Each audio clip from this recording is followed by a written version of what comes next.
Evento che facciamo come assessorato al lavoro, che significa dare delle opportunità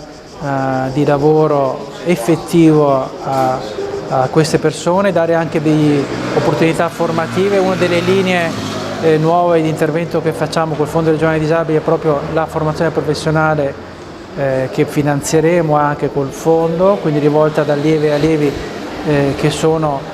persone con disabilità ma che riescono effettivamente a volte a conseguire una qualifica, a volte no, ma comunque diamo l'opportunità di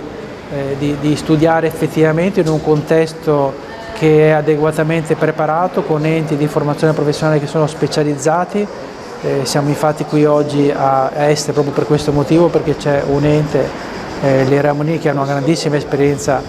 ha festeggiato recentemente i 100 anni di attività,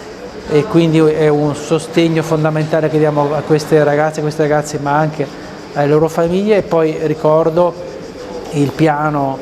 triennale per l'inserimento lavorativo delle persone disabili, con uno stanziamento molto importante di circa 15 milioni di euro,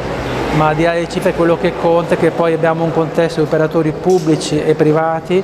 che riescono effettivamente, in collaborazione con le nostre aziende e con le imprese sociali, a inserire molte persone in contesti lavorativi, persone che possono essere utili alla produttività, alla competitività delle imprese, ma anche per loro ovviamente la possibilità effettivamente di in qualche modo realizzarsi, perché lavorare ovviamente è fondamentale.